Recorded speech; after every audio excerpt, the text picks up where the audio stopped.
Welcome back.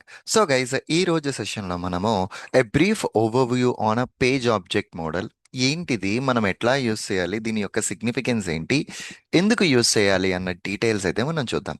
So in జనరల్గా ఈ page object model అన్నది ఒక design pattern which is widely used in a text automation, బేసికల్గా in order to organize your automation code base మాట. So ఎందుకు ఇది, దీనివల్ల యూసేజ్ ఏంటి? సో జనరల్గా దీని యొక్క మెయిన్ ఐడియా ఏంది అంటే, ఇప్పుడు మనం అప్లికేషన్లో ఏ పేజ్ మీద అయితే పని చేస్తున్నామో ఆ లొకేటర్స్ని ఒక పేజ్ స్పెసిఫిక్ ఫైల్ క్రియేట్ చేసి అందులో స్టోర్ చేయి. పేజ్ వైజ్ నీ అప్లికేషన్ లొకేటర్స్ని బ్రేక్ డౌన్ చేసుకో అని చెప్తుంది. సో ఇమీడియట్లీ మనకు వచ్చే క్వశ్చన్ ఏంటి అంటే, సో సురేంద్ర, ఇది పేజ్ వైజ్ బ్రేక్ డౌన్ చేసుకోవాల్సిన నెసెసిటీ ఏముంది? What is the significance of breaking down, right? So దీనికోసం నేను ఇక్కడ ఏం చేస్తున్నానంటే, మనం ఫస్ట్ ఒక end to end scenario create చేసాం, right? E to E scenario. ఈ ఎండ్ టు ఎండ్ సినారియోని ఓపెన్ చేసి ఇందులో చూస్తే లాగిన్, ఇందులోనే రాశాను code. Add a product to the cart, click on a cart logo, checkout button, fill the form, finish order, back to home, logout. అంటే ఈ టెస్ట్కి, ఎండ్ టు ఎండ్ టెస్ట్కి సంబంధించిన కంప్లీట్ ఫ్లో అంతా ఇందులోనే రాసేసాను. కన్సిడర్. ఓకే. ఇప్పుడు నేను ఇంకోటి ఏం చేశానంటే, ఇప్పుడు ఒక డాక్యుమెంట్ ఇందులో డ్రాప్ చేసి పెట్టాను మీకు బెటర్ అండర్స్టాండింగ్ అవడం కోసం. ఇది ఇప్పుడు మనం ఆల్రెడీ ఆటోమేట్ చేసేసాను ఒక end to end flow. Like this మనకి ఇలా ఒక 20 ఎండ్ టు ఎండ్ సినారియోస్ ఉన్నాయి. సెకండ్ సినారియో ఏంటి? Login, add to cart, cart logo, checkout, logout, ఈ ఫంక్షనాలిటీస్ ఉన్నాయి. అప్పుడు మళ్ళీ ఏం చేస్తాం? ఇంకొక సెకండ్ స్పెక్ ఫైల్ క్రియేట్ చేసి అందులో లాగిన్కి కోడ్ రాసి మళ్ళీ add to cart, cart logo, checkout, logout, మొత్తం అంతా అందులో రాస్తాం. కానీ క్లియర్గా అబ్జర్వ్ చేస్తే ఈ సెకండ్ టెస్ట్కి కావాల్సిన కంప్లీట్ లాజిక్ ఆల్రెడీ నువ్వు ఫస్ట్ టెస్ట్లో రాసేసావు, రైట్? అలాగే థర్డ్ టెస్ట్ని చూసుకుంటే కనుక login, verify, home page, logout మళ్ళా సెపరేట్గా రాసావు. ప్రతి ఒక్క స్పెక్ ఫైల్లోనూ ఫస్ట్ నుంచి లాస్ట్ వరకు మొత్తం రాసాం. అలా కన్సిడర్ దట్ మన దగ్గర 20 టెస్ట్లు ఉన్నాయండి. Okay, good enough. సో అన్నీ ఒక 20 స్పెక్ ఫైల్స్, ఒక్కొక్క స్పెక్ ఫైల్లోనూ ఒక్కొక్క end to end scenario maintain చేశాను. గుడ్. ఇప్పుడు ఈ end to end scenario maintain చేసిన తర్వాత కన్సిడర్ దాట్ డెవలపర్ అప్లికేషన్లో చిన్న చేంజెస్ చేశాడు. Maybe cart screen, application login అయిన తర్వాత వచ్చేది హోమ్ స్క్రీన్ అనుకుంటే హోమ్ స్క్రీన్లో లొకేటర్స్ మార్చేసాడు. మారిస్తే అప్పుడు మనం ఏం చేయాలి?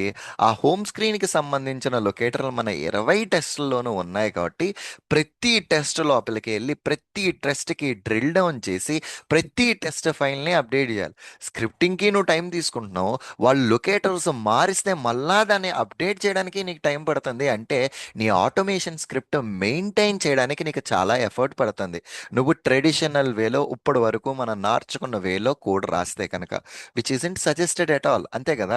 ఒక్కసారి నువ్వు స్క్రిప్ట్ ప్రిపేర్ చేస్తే ఇన్ ఫ్యూచర్ వాళ్ళు లొకేటర్స్ చేంజ్ చేసినా నీకు ఈజీగా అయిపోయేలా ఉండాలి తప్పితే మనకి సపరేట్ ఒక వర్క్ క్రియేట్ చేసేలా ఉండకూడదు. సో దీన్ని ఎలా ఆర్గనైజ్ చేయాలి? సో దీన్ని ఎట్లా అంటేనండి, పేజ్ లెవెల్ ఆర్గనైజేషన్ చేస్తామట. Page level. సో ఇదిగో ఇప్పుడు కన్సిడర్ దట్ ఇది నా సాస్ డెమో అండి.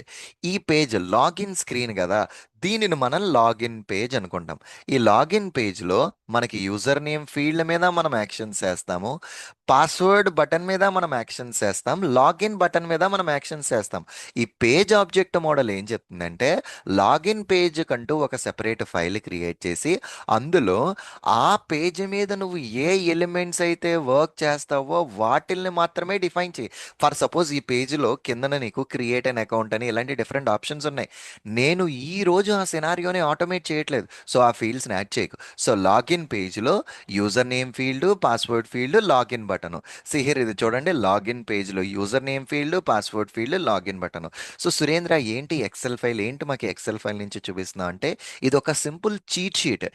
ఏ ఏ పేజీలో ఏ ఏ లొకేటర్స్ డిఫైన్ చేయాలి అన్నది మీకు అర్థమయ్యేలా ఎక్స్ప్లెయిన్ చేయడం కోసం నేను ఈ డాక్యుమెంట్ నేను ప్రిపేర్ చేశాను. దాని వైజ్ నేను మీకు ఒక్కొక్కటి ఎక్స్ప్లెయిన్ చేస్తున్నా. ఇది లాగిన్ పేజ్. లాగిన్ అయిపోవడంతో హోమ్ పేజ్ అండి ఇది ఇప్పుడు మన అప్లికేషన్కి. ఇందాక మనం ఆటోమేట్ చేసిన ఎండ్ టు ఎండ్ సినారియో మీకు గుర్తుంటే, ఈ యాడ్ టు కార్ట్ని క్లిక్ చేసి ఈ కార్ట్ లోగోని క్లిక్ చేసాము. ఇది అయిపోయిన తర్వాత లాస్ట్కి ఆర్డర్ ప్లేస్ అయిపోయిన తర్వాత వచ్చి సైడ్ మెనూ బార్ని క్లిక్ చేసి లాగౌట్ క్లిక్ చేసాం హోమ్ పేజ్లో. ఇప్పుడు హోమ్ పేజ్లో మనం ఏమేం లొకేటర్స్ డిఫైన్ చేయాలి? ఫస్ట్ యాడ్ టు కార్ట్ యొక్క లొకేటర్ డిఫైన్ చేయి హోమ్ పేజ్లో. నెక్స్ట్ తర్వాత కార్ట్ లోగో డిఫైన్ చేయి. తర్వాత సైడ్ మెనూ బార్ డిఫైన్ చేయి, లాగౌట్ డిఫైన్ చేయి. ఈ 4 హోమ్ పేజ్లో డిఫైన్ చేయి, ఎందుకంటే ఈ సినారియోకి నువ్వు ఆటోమేట్ చేస్తున్నావు కాబట్టి. సో ఈ డాక్యుమెంట్లో చూస్తే add to cart button, cart logo, side menu, logout button 4. So Surendra, ఇదే పేజ్లో నాకు చాలా డిఫరెంట్ ఎలిమెంట్స్ ఉన్నాయి. లైక్ ఇదిగో ఫిల్టర్స్ ఉన్నది, థర్డ్ ప్రొడక్ట్, ఫోర్త్ ప్రొడక్ట్ ఉన్నాయి. ఇవన్నీ ఫ్యూచర్లో నువ్వు ఈ ప్రొడక్ట్స్ని, నువ్వు ఈ సినారియోస్ని నువ్వు ఆటోమేట్ చేయాలి అంటే ఆల్రెడీ నీ దగ్గర హోమ్ పేజ్ క్రియేట్ అయిపోయి ఉన్నది. ఆ హోమ్ పేజ్లో ఈ లొకేటర్స్ని యాడ్ చేస్తే సరిపోతుంది. ఆ హోమ్ పేజ్కి ఈ కిందన ఎగ్జిస్టింగ్ లొకేటర్స్తో పాటు ఈ లొకేటర్స్ను యాడ్ చేసుకుంటే సరిపోతుంది. Perfectly all right. So home పేజ్లో 4 locators: add to cart, cart logo, side menu, logout. So ఇప్పుడు యాడ్ టు కార్ట్ క్లిక్ చేసి నెక్స్ట్ పేజ్కి వెళ్ళా. ఈ పేజ్ని నేను ఏమంటాను అంటే యువర్ కార్ట్ పేజ్ అంట. నేను ఆటోమేట్ చేసినప్పుడు జస్ట్ చెక్అవుట్ మాత్రమే కొట్టా. సో యువర్ కార్ట్ పేజ్లో only checkout. So here your cart పేజ్లో ఓన్లీ చెక్అవుట్ బటన్ మాత్రమే క్లిక్ చేయాలి. Good enough. అండ్ ఇది యువర్ ఇన్ఫర్మేషన్ పేజ్. ఈ యువర్ ఇన్ఫర్మేషన్ పేజ్లో first name, last name, zip code enter చేసి కంటిన్యూ బటన్ని క్లిక్ చేస్తున్నాం. ఈ డాక్యుమెంట్ చూడండి, ఎవరి ఇన్ఫో పేజ్లో ఫస్ట్ నేమ్కి, లాస్ట్ నేమ్కి, జిప్ కోడ్కి, కంటిన్యూకి ఈ లొకేటర్స్ నువ్వు క్రియేట్ చేయాలి అంటాను. That's correct. అండ్ నెక్స్ట్ దాని తర్వాత ఇది ఓవర్ వ్యూ పేజ్లో మనం ఫినిష్ బటన్ మాత్రమే. సి హియర్ ఇక్కడ చూడండి, ఓవర్ వ్యూ పేజ్లో ఫినిష్ బటన్ మాత్రమే. నెక్స్ట్ దాని తర్వాత దీన్ని ఆర్డర్ కన్ఫర్మేషన్ పేజ్లో ఒక confirmation message back to home. ఇదిగో ఆర్డర్ కన్ఫర్మేషన్ పేజ్లో ఒక confirmation message back to home. ఇట్లా డిఫైన్ చేసి పెట్టాం. ఇప్పుడు ఇక్కడ ఏమైందండి, పేజ్ వైజ్ లొకేటర్స్ అన్నీ మనం ఆర్గనైజ్ చేసి పెట్టుకోవడం వల్ల ఇన్ ఫ్యూచర్ ఎప్పుడైనా డెవలపర్ ఏ పర్టికులర్ పేజ్లో మనం వాడుకున్న లొకేటర్స్ అప్డేట్ చేసినా నువ్వు ఈసారి ఈ టెస్ట్లన్నిటికి వెళ్ళి అప్డేట్ చేయకర్లా. సో నువ్వు వీటిలన్నిటిని ఇండివిజువల్ పేజెస్లో ఉన్నాయి కాబట్టి ఏ పేజ్కి సంబంధించిన లొకేటర్ మోడిఫై అయ్యిందో నువ్వు ఆ పేజ్ లొకేటర్ని అప్డేట్ చేస్తే సరిపోతుంది. సో దీనివల్ల నీకు ఏమైంది, నువ్వు ఈజీగా నీ స్క్రిప్ట్ని హ్యాండిల్ చేయగలుగుతున్నావు. ఫర్దర్గా ఏ కైండ్ ఆఫ్ అప్డేట్స్ వచ్చినా సరే నువ్వు ఈజీగా మెయింటైన్ చేయగలుగుతున్నావు దీని నుంచి. Okay, perfectly all right. And apart from that, నువ్వు ఒక పేజ్ ఆబ్జెక్ట్ మోడల్ ఫ్రేమ్వర్క్ కనుక క్రియేట్ చేసుకోవాలనుకుంటే ఒక పేజెస్ కంటూ ఒక సెపరేట్ ఫోల్డరు, టెస్ట్లకంటూ ఒక సెపరేట్ ఫోల్డరు, 2 సెపరేట్ ఫోల్డర్స్ నువ్వు మెయింటైన్ చేసుకుని ఈ 2 ఫోల్డర్స్లోనూ నీ కంప్లీట్ స్క్రిప్టింగ్ని ఆర్గనైజ్ చేసుకో అని మనం చెప్తున్నాం అన్నమాట.